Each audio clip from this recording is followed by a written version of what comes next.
order and get moving on it. You know, some of the action items, like the leadership position, we can go back to. So can I get a motion to approve the minutes of November 18th? Councilman Beatrice. Mary. Second? Mary. Mary, thank you, Mary. All in favor? Aye. Aye. Opposed? Aye. Okay, so moved. Line of credit, who wants to tackle that, Paul or Jack? I laid it out, just pretty much self-explanatory as far as language. I'm looking to have, I need a resolution out of this for the bank in particular with that verbiage on it. So, Allison, if you want to just kind of read it the way that it is. Sure. So we're looking for somebody to make a motion to, it was to increasing the line of credit 1 to $2,650,000 for 90 days and extending the maturity date from August 30th to October 31st. And after 90 days, the line of credit will drop to $2,250,000. So it Okay. just, that's number Jackie. 4 on the agenda. So if someone could make that motion. Paul, do you want to explain why we're doing that, or Jack? Paul, perhaps you can get into that a little bit. Yeah, it was just the fact that the timing of the reimbursements, you know, were different than what the bank initially projected with the line of credits. So basically, the bank needed to adjust the paperwork to account for, you know, when we're going to get the reimbursements from ESD. So I think that there was a time adjustment, and then we needed the line of credit number 1 to have a. She increased those line of credit a little bit as well, Jack.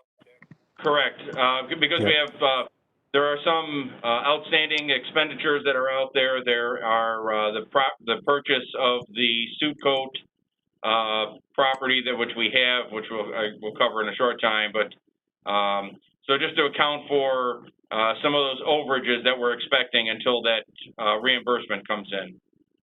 Yep. That's why it's increasing like it is. But then after the 90 days, we expect to have the reimbursement back, and then we can it'll drop down to the 225, which we can take and knock down a chunk of that. Yep. Exactly. Okay. And the same theory goes for the second line of credit, just adjustments made as the bulkhead walls have been completed, waiting for the final reimbursement on that, just kind of working through the remaining numbers. Anybody have any questions on motion number or item number 4? If not, can I get a motion?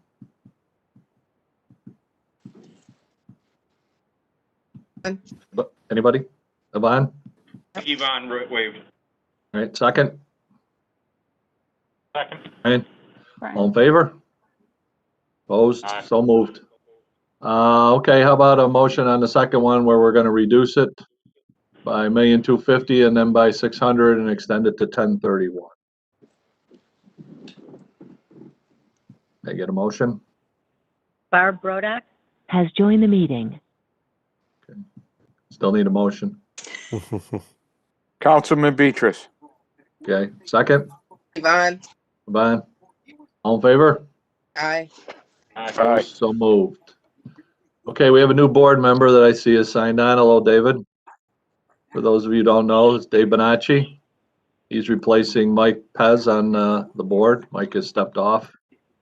And the mayor and I have discussed replacing Mike's position as vice president with Dave. I don't know if Dave knows that, but He was last to the meeting, so that's why. yeah, that's right. No, I was last to the meeting. He was second to last. So I'd like a motion to appoint Dave as vice chair of the harbor. If there's no discussion, if there's discussion, It would actually be vice president. vice president. Sorry, Jack. Sorry. So moved. Ryan, second. Second. Looks Fine. like one. Waving. Okay. All in favor? Aye. Opposed? Aye. Congratulations, Dave. Welcome. Wow. For better, for worse. I'm gonna be speechless. All right, partners, Canal Corp, who's up? Lisa? Yep, I just spoke to Melanie and Bob sent their regrets. Bob couldn't make it. Melanie's dealing, because her husband had an appointment and he can't drive, so she's taking care of him at the moment. So on Canal Corp, we wanted to revisit one conversation that we had with you. Everything is in place in terms of signing the contract with them to transfer the property, except for, if you remember, they keep changing the end date of when they're willing to vacate. Yeah. It went from this March 2021 to August 2021, and then they said November 2021. Of course, we're all disappointed by that because we would like them out of there. But and then we talked a little bit about charging rent. And I don't think I've seen this, Jack, but I think Melanie said you prepared something that approximated at about $2,000 a month in rent to them. If that's the case, the question to the board is, do you want Melanie to go back and say that, we want to charge you rent? And if so, when would you start? And then see what they say. Well, I mean, they keep pushing us off, so, I mean, we gotta have some kind of line in the sand, so to speak, to say, enough. If you're gonna stay, you gotta start paying, I just soon make sure they're out on November, though. They're not gonna pay rent, they gotta leave in November, something like that. Anybody else? Got any comments? Steve, what do you think?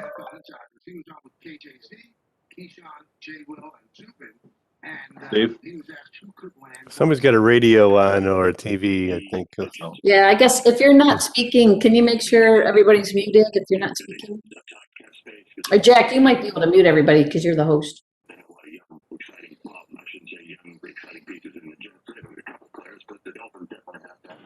Steve, can you hear me? Yeah, I get it. Me? Yeah. What do you think about Canal Corp? Well, how much of a delay are you talking about? April, May, June, November, July, August, October, 7 months.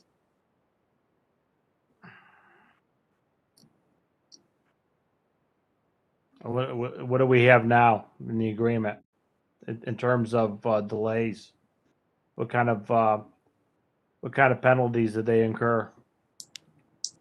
Nothing. Nothing.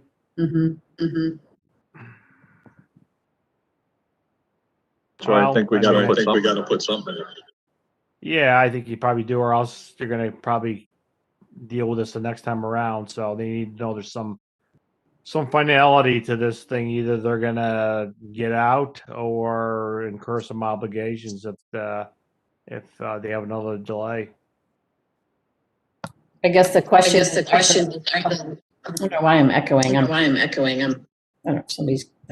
I think it might be Steve's, right? Oh, maybe, yeah. So I guess, the question is, and Melanie can go back, absolutely, and see what they say. If we really want, if November 2021 is we want you out of their date, then, I would presume that we would start, in April or May of this year, rather than starting in November 2021. Like, if you're not out by 2021, we're going to charge you, or we can start charging them now to ensure that they're out by 2021. Are they going to the DOT maintenance facility? Paul, do you know where they're going? No, they're going to Frankfurt. They're going to the other block to the east. Is there a capital project that is being delayed on that that's holding up their move? Or is it a budget of budgetary item? Yeah, the Canal Corp had and NIPA had a kind of a design build type of, I don't know where they are out with it. It came out, we looked at it, I guess we didn't respond, but that was about a year ago. So I don't know where they are with the design and construction. I guess we could find that out. Maybe Steve, if you want to mute again. I think we can find that out, and I believe the last time Melanie told us was, yes, there's a delay on getting this new facility constructed for them. I guess we can see what kind of delay they're really talking about. Are they serious about November 2021? And report back. They had said March 2021. So I don't think we have to make this decision before the February board meeting. So, and given New York State's, problems with budget, although NIPA is a little bit different, I'm not sure what their situation fully is right now.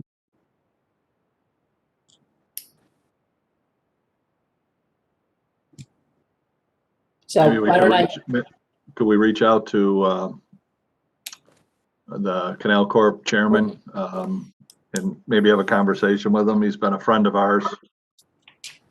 Try to get a date, and if we can't, then at least give him a heads up that we're thinking of charging rent, so that there's no surprises for the mayor in this thing. So okay, so meeting with Brian Stratton. Yes. Thank you.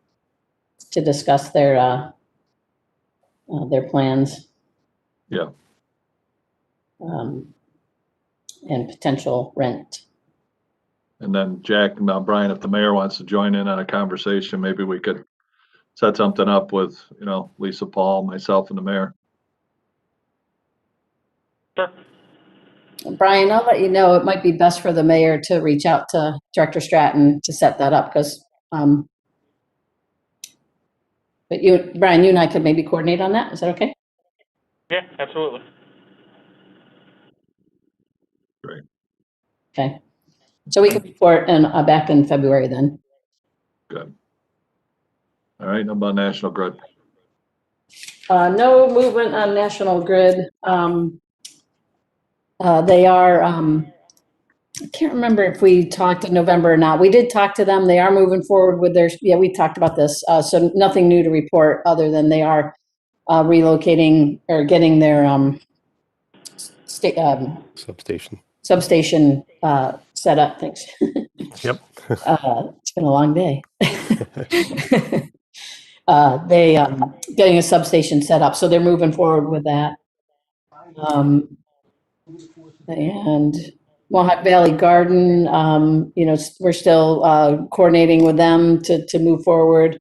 The pandemic and everything's obviously slowed a lot of things down on that front, but we'll cycle back with them. And maybe just stay with properties. The property acquisition, just while we're talking about properties, Finn, is that okay? Yeah, go ahead. So the other thing is that Jack mentioned the LDC is now the new proud owner of the Suit Coat property, which is over on the Grid side of the harbor. Jack, anything you want to say about that at all, or? No, we just finally got to the closing. There's insurance on it. So we're just, all the fees have been paid. We're just kind of going through that. All documents that have been delivered to the abstract company. So finally, but nice and smooth. Jack, just to clarify, what month did that closing occur? January. Okay, thank you. And on that same note, Paul and I had a call with Jones Chemical, kind of over on the same side of the harbor, to learn about their, there's an ongoing remediation and monitoring situation on that property. And we had a talk with their project manager who visits the site, I think it's once a quarter. And he sent us the site plans. So there's a series of wells on that property. Some are flush with the property, some come up about 25 inches out of the ground.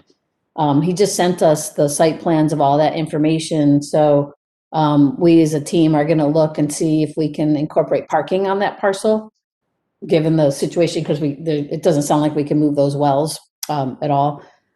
There's some buildings. There may have to be some movement because there's a building. If you can't really see through the shrub work if you're out there, but the shrubs. But there's a building kind of in the center of the site, and there's a lot of piping that goes into that building, and that's where the cleaning's happening. So there may be some consideration of having to move that building. So we're just looking at the ability to reuse that property. If it looks like we can, obviously we want as much parking as possible. We're going to see how much parking we can fit on that. So once we complete sort of a capacity and analysis of that property, we're going to go back to them and look to purchase that property for about the same range as Soup Coat, around 30,000 or something, around something like that. So we have to work with Bob and Melanie on that a little bit more on the monitoring things.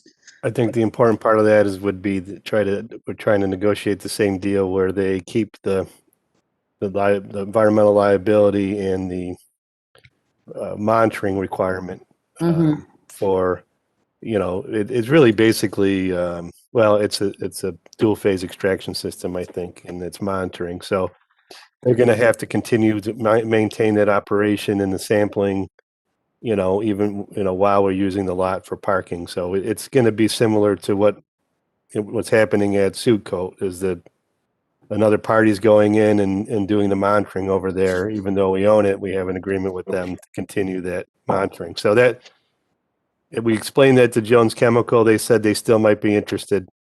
And so I think that we're also waiting to hear back from him. He was going to run that up the flagpole to see if that would be something they would consider. And it sounds like the person we talked to, who was pretty up there in the organization, felt that it still was a benefit to them to sell the property. So I think we're moving in the right direction there. Right. So we'll, the next step on that is that we'll assess the property for its capacity, and look at what Paul had just mentioned, and we'll coordinate with Melanie and Jack, and we can report back in February. Right. The other one is new parcel. See if I could, let's see. I have so many files open right now. I'm going to grab the screen share if I can, Jack.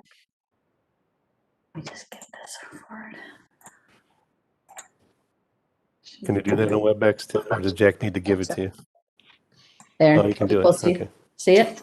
This. Yep. So Paul's been coordinating with Delta Engineering to do all of our survey work out there. And so there's a couple of things in here that this area here, if you could see my mouse, this is what we're referring to as new parcel. And Melanie has the contract all drafted up to sell new parcel to the Patel entity with two contingencies.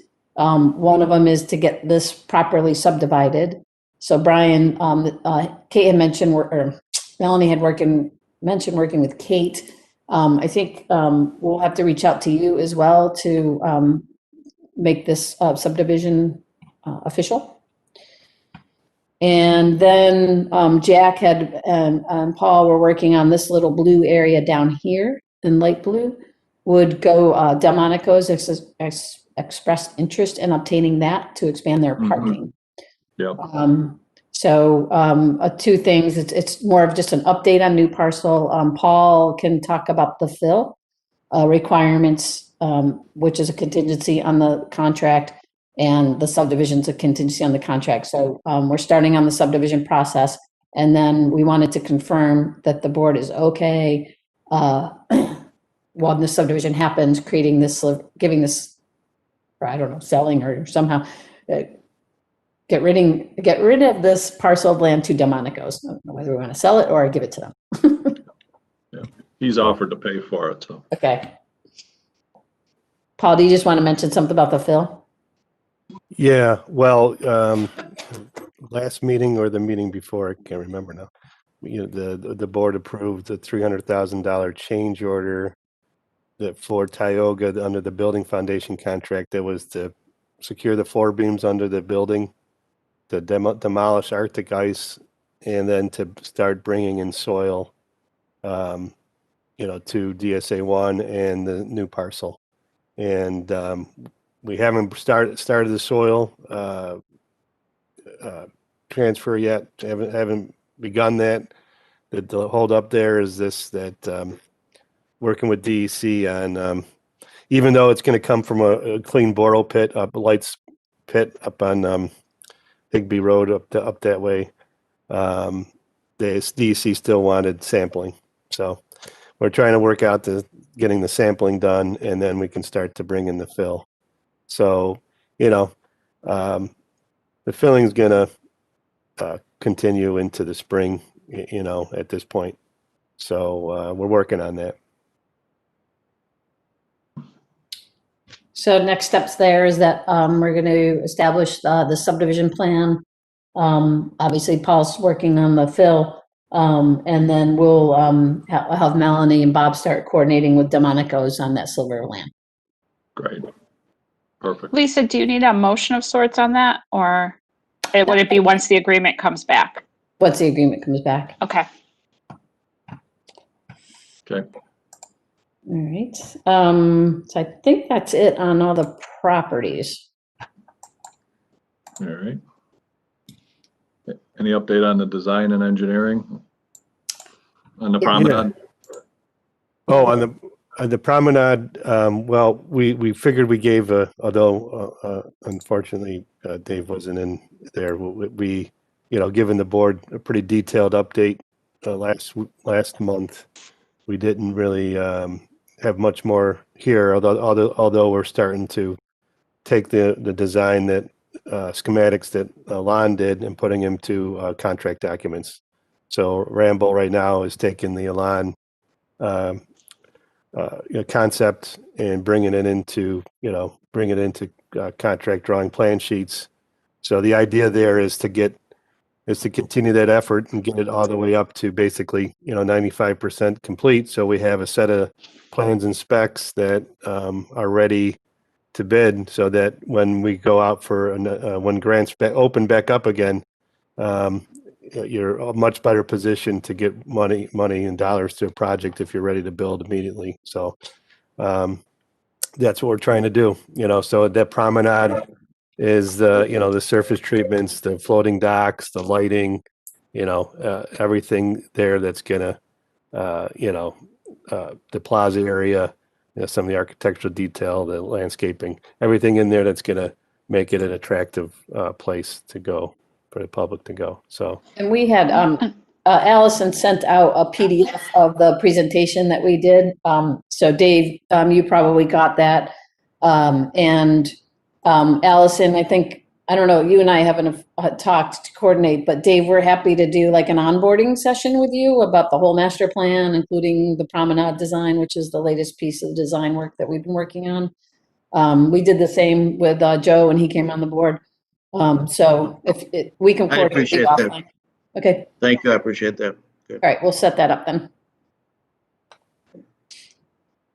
okay. And then Paul, I can share if you want to talk about the road or. Yeah, put up the as-built to start out with. Hold on. This one? Yep. So this is the as-built for the completed road. So the road is, I don't know if anybody's been out there. It's we had to finish it because of the grant. So the road is installed. It's paved. The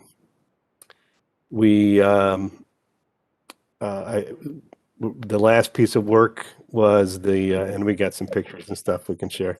But the last piece of work was the sidewalk in the land, in the permeable pavers that are in the landscape area near the entrance to finish those features out near the entrance. And then they just finished some security fencing out there in front. So there's you can see the mid-December, they're doing finishing the permeable pavers. They picked up from where they finished or where CCI finished back in 2016. they finished and they brought them forward to the new completion point. They also extended the sidewalk. That's our plank sidewalk to the crosswalk over there. And then there's pavers, of course, on the other side. They got all the plantings in between the pavers and the sidewalk. And, so they really worked hard at the end here to finish, within the year. And let me just go through the numbers here. So we issued substantial completion on 12/31. The final bill was $807,000 thereabouts. We had 891 in the contract. So, we had some underruns there on some unit cost items and things. So we actually finished under budget over $80,000. So that's good. We weren't over budget. That bill is into the city because remember, it's the Department of State. So there's a grant. And, but that's the second to last bill because the final bill is going to be retainage. We did have a punch list. There's some items there's some cleanup items that have to be done in the spring. A few things that odds and ends that we need them to do out there to get the final payment and finish. So you have substantial completion and then you have final inspection and final. We don't release the retainage until after the final. So there are going to be a few odds and ends in the spring. So the retainage out, that's out there is about $40,000. Overall, I think we're pretty happy with the work they did. They did a nice job out there, and it looks really good. Just so everybody knows, as far as security goes, let's see. Lisa, put up the other drawing with a fence or fence layout plan, just real quick. This one? Yeah, I don't know if it's kind of hard to see. Oh, I don't know why Jim gave me that one. You should have given me. You know what? Give me see, open this. Well, anyway. You have that control? Well, yeah. There's a fence. In any case, there's a permanent fence now that it's in the blue line. It's very difficult to see on here. That was installed as a final piece of work that they did this construction season. If you can see the blue line, so it's crossing just after the crosswalk, and it takes this path out here because that's actually LDC property. So when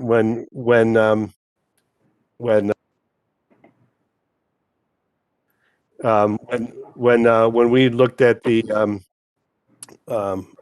actual property lines after the Vision sold the LDC a sliver here, we actually had quite a bit of property. So we placed a fence around this property that LDC owns, and there's actually enough property in here to do a small parking lot.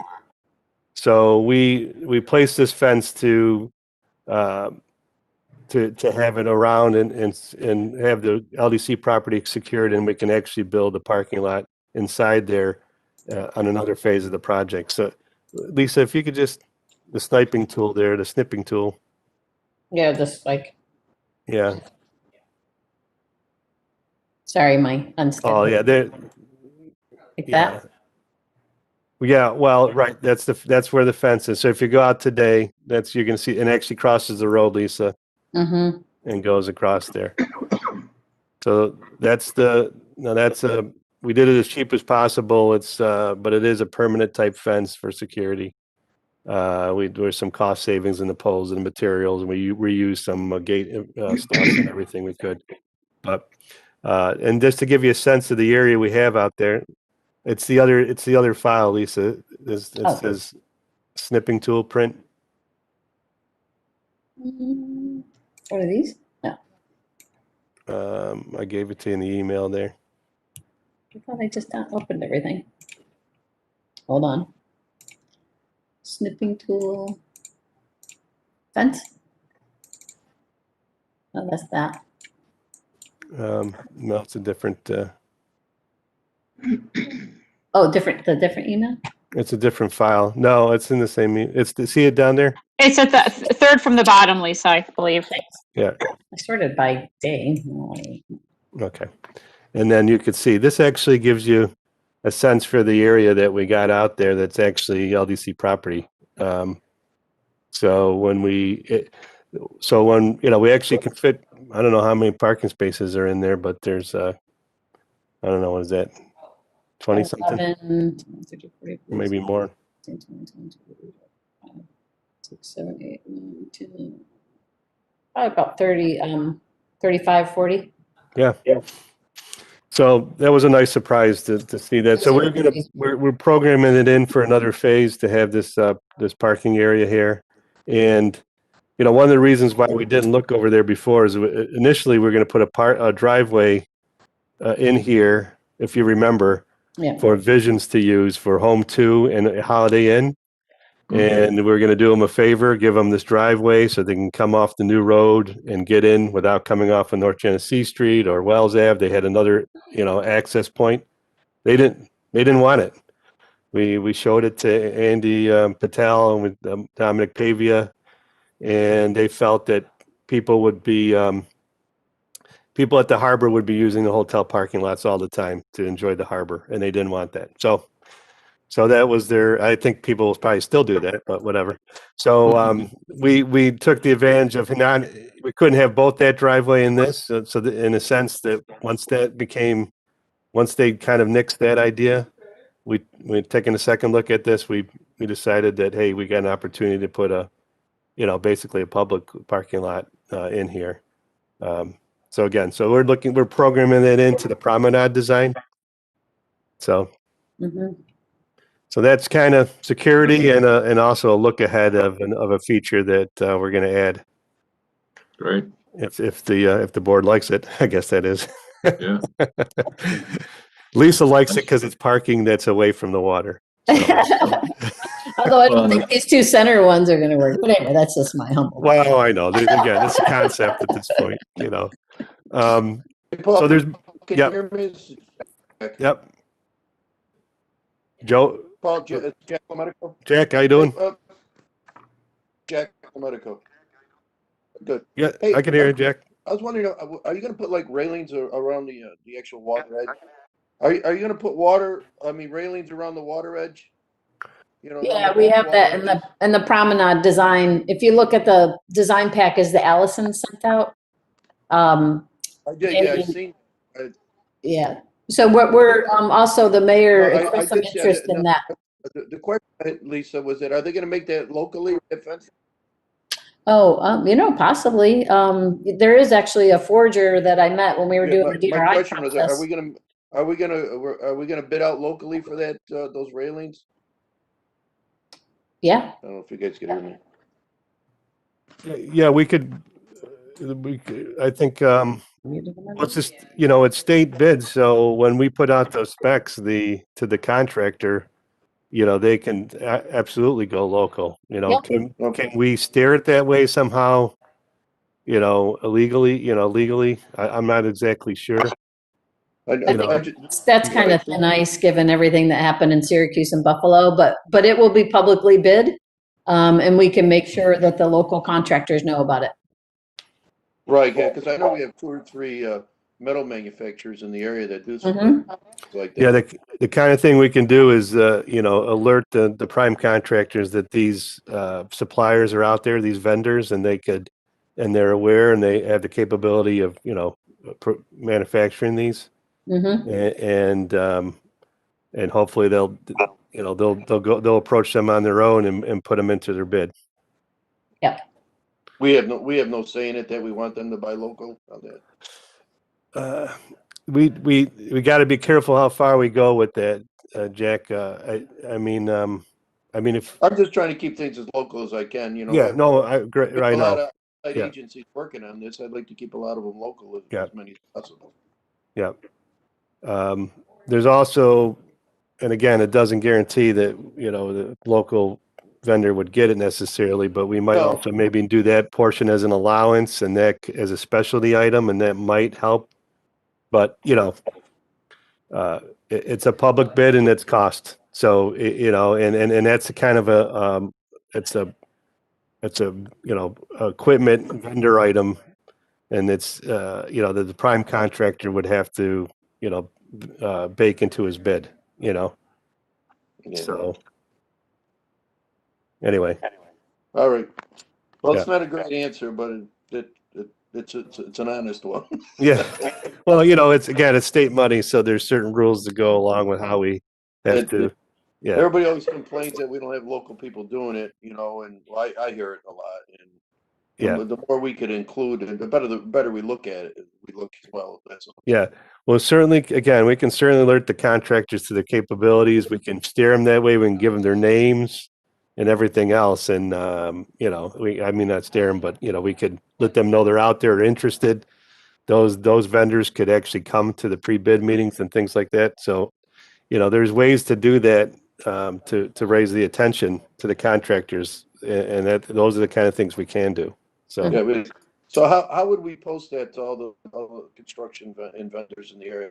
How would we get them that information? We would simply, when we go out to bid and goes to a plan house, we would tell those vendors, those facilities, those you know, shops that can produce these, that this bid is out there, and encourage them to view, you know, the plan sheets online and the details for the you know, for the fence for the, you know, and they would then they're free to contact those prime contractors themselves.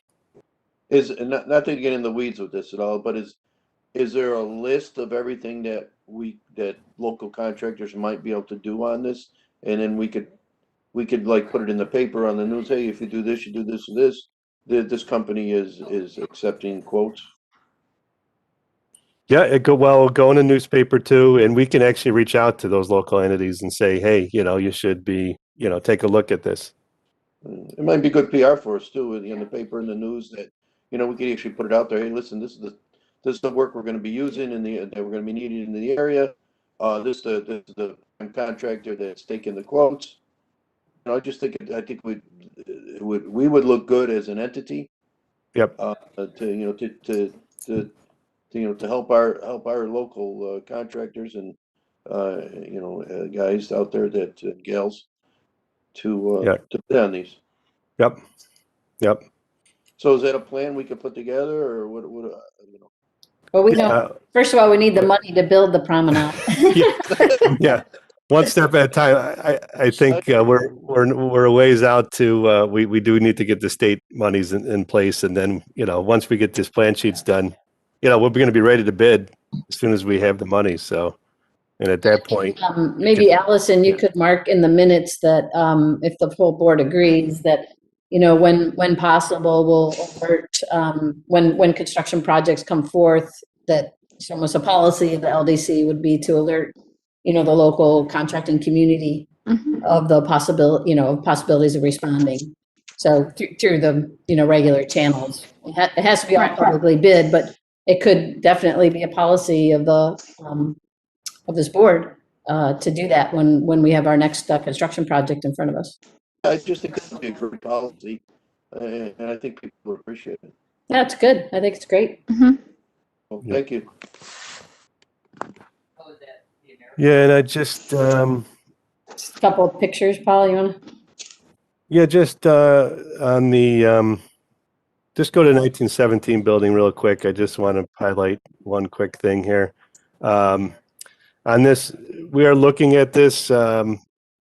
This is a difficult situation. We were forced, obviously, to put the 1917 building, you know, back where it was. We really had to raise it, you know, to get to that 407 level, which, you know, we shouldn't see that type of flooding, but every 100 years or so.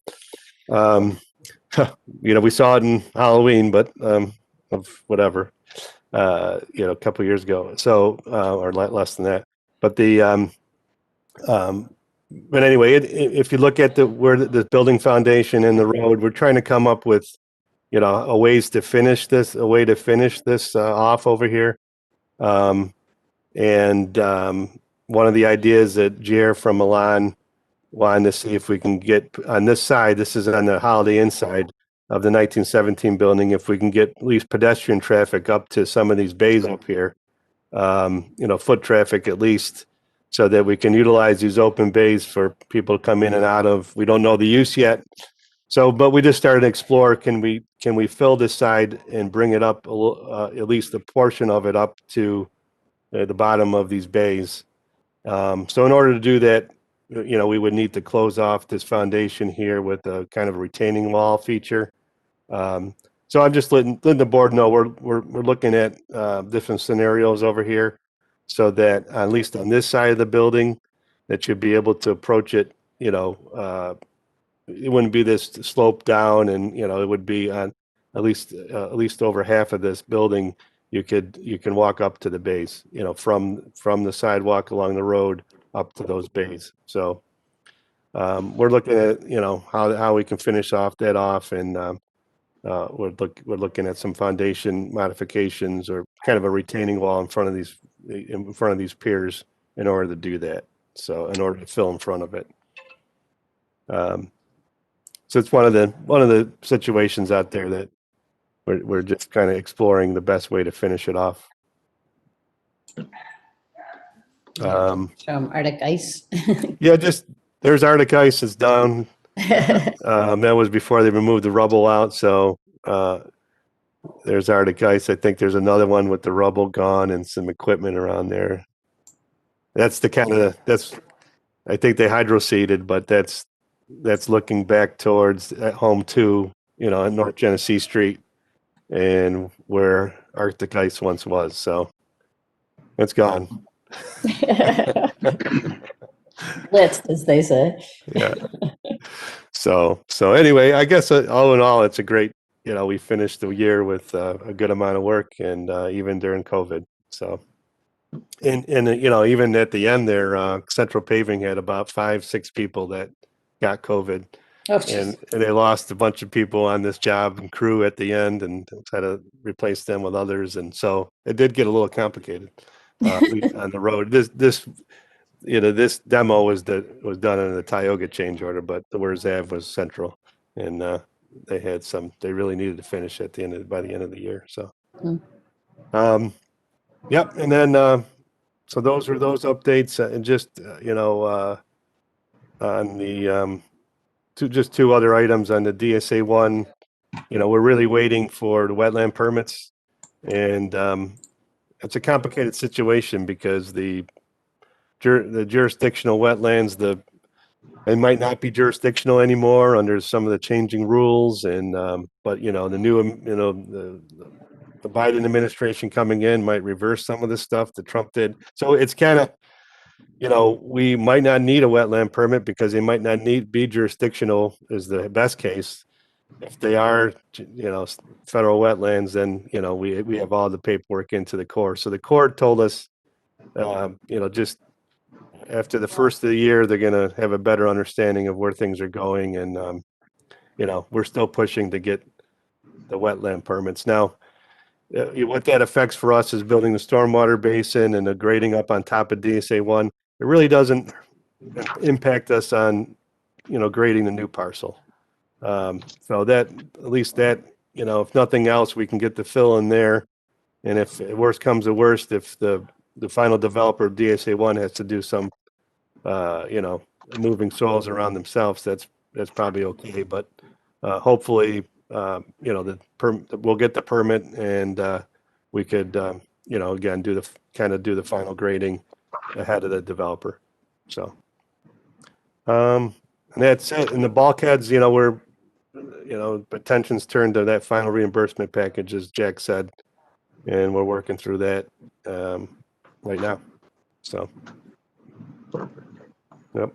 Okay. Thanks, Paul. Yep. Any old new business, anything to discuss? If not, you see the next 3 meeting dates, Wednesday, 3. Hopefully one of these days we'll all be able to meet in a room together. But if those days don't work, let us know. It's the usual Wednesday meeting. So if there's nothing else, can I get a motion to adjourn? Councilman Beatrice. Second, Has Yvonne. left the meeting. Siobhan. All in favor? Aye. Aye. Opposed? So moved. Thanks, everybody. Hi, everybody. Thank you. Bye-bye. Take care, everybody. You too.